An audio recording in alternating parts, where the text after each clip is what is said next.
Welcome back. Let us continue with our main part of the lesson. The first part we're going to address now is the meaning of TQM, which is Total Quality Management. Let us define what is that now. What do we mean by the term TQM or Total Quality Management?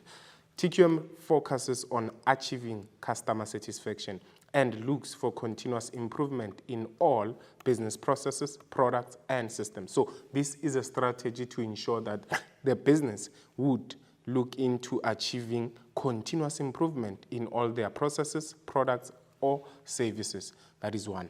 Number two, it can also be defined as enabling businesses to continuously improve how they deliver the product. As much as they will deliver as much as they will improve their processes, products, and services, they also have to improve how they deliver the product, because how they deliver the product has to do with how they interact with customers, so that they achieve again the state of satisfying the needs of the customers. And the last part, it says now, TQM takes steps in ensuring the full involvement and cooperation of all employees in improving the quality of the business. So this emphasizes that everyone should be part and parcel of the process of achieving total quality management, because this would enable customers to be satisfied and guaranteed with the service that is being offered by the business. Now, let us look into keywords that are key for you to be able to remember what is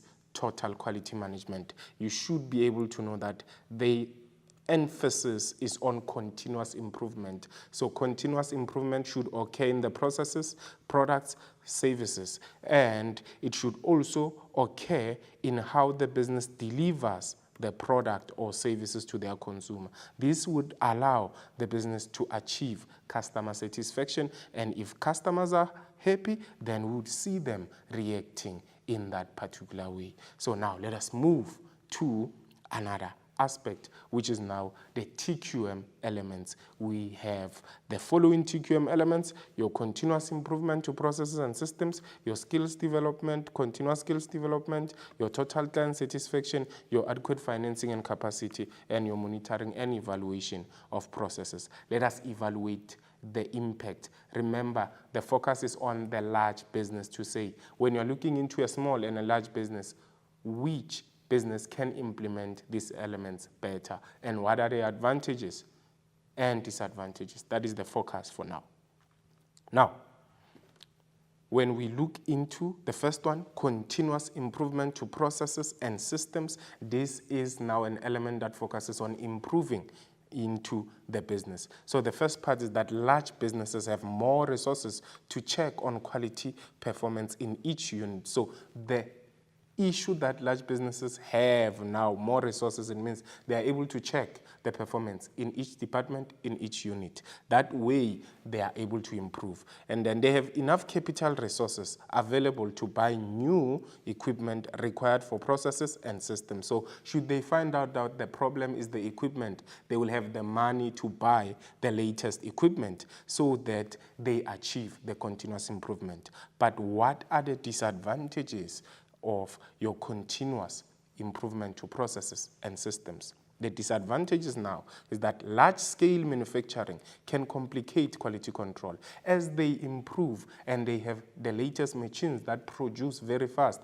it means now they end up producing more products per day. So to inspect every product becomes a complicated process. Number two, sometimes because they want to continuously change, they are actually risking changing parts of the business that are actually working well. So that becomes a disadvantage for a large business. And as we said, it will complicate the quality control, the process of inspecting the final product. And we move to another element, which is continuous skills development. The impact on a large business, we focus now on the positives to say what is the advantage of these large businesses that are able to improve their skills.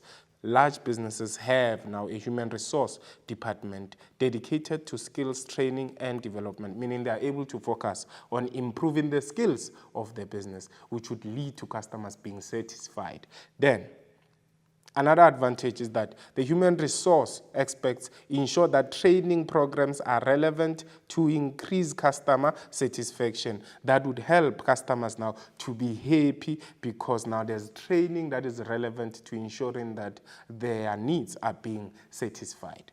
Then we move to the negatives now when you're looking into continuous skills development. When you're looking into the negatives or disadvantages is that trained employees may leave for better jobs after they gain more skills. That is the disadvantage. The business would invest in them and they leave after to get better positions elsewhere. And then demotivated employees if they do not receive recognition for training. So that can be a disadvantage for a business because they have trained, but then someone can leave for a better opportunity elsewhere. And then another element is total client satisfaction. This focuses on making sure that the customer gets to be satisfied at all costs. So how can the business implement this strategy under the philosophy we call total quality management? Is that large businesses will use customer service, meaning they will ask customers whether they are happy or not, so that they monitor the customer satisfaction and analyze customer needs. With this will help them to know if customers are satisfied or not. And then it may lead to higher customer loyalty, and the business might be able to charge higher prices because they will know what customers want and what will satisfy their customer. So the customers will be happy as always because they know that there is a relationship between them and the business. And then we move now into the negatives for a large businesses to say, what is the negative of trying to achieve total client satisfaction? The negatives are employees who seldomly meet customers often do not have a clear idea of what will satisfy the customer. So that becomes a challenge to say, yes, the business wants to achieve the state of total client satisfaction at all costs, but the employees who do the product, they don't meet with the customer. So that becomes a challenge because they do not accurately determine what will satisfy the customer. And then not all employees may be committed to total client satisfaction. That can be a disadvantage because total quality management, as we defined it in the beginning, it said full involvement is important in achieving the total quality management element or total quality management philosophy. So this would lead to customers not being satisfied. Then as we move, adequate financing and capacity, what are the positives there? Here we're talking about the idea that a large business has adequate finance, meaning more money and capacity to do things. So the advantages is that large businesses have sufficient finance to test everything before implementing, which would not be the case for a small business. And then we move again and say they can afford to have systems in place to prevent defects in raw material and products. So they also afford to have systems in place. So the issue is that they have adequate, and remember we talked about this term to say what do we mean by adequate? We mean enough. So they have enough money to test everything before they can implement, and they also have enough money to check before they can implement. So this becomes the advantage for a large business. However, what are the negatives now for a large business? The negatives are the idea that if the demand for the company's product increase, the business may lack the capital required to fund the production of stock to fill orders. So even if you can be a large business, sometimes the demand can be too much,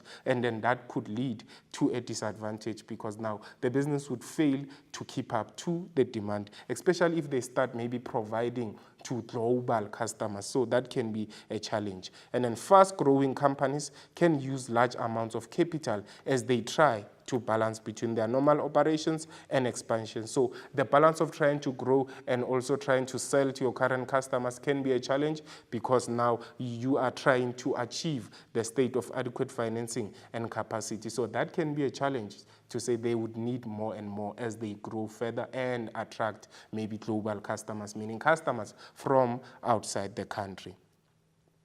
Then, another TQM element we have is monitoring and evaluation of processes. There, what are the positives? Large businesses are able to prevent product defects and minimize customer complaints because they will do proper quality control, and then they allow for quality control checks and procedures at key points, this would allow them to be able to satisfy the customer. And they also have quality cycle teams that meet on a regular basis to evaluate the progress in terms of the quality of the product. So that becomes an advantage because they're able to inspect and check the product at key procedures. So this becomes an advantage for a large business, which will not be so for a small business. However, what are the negatives for the same large business is that it often takes longer to detect problems, and another challenge is that it is not viable to check the quality of all products. So that becomes a disadvantage when it comes to monitoring and evaluation of now processes for a large business. So with that being said, let us take a short break.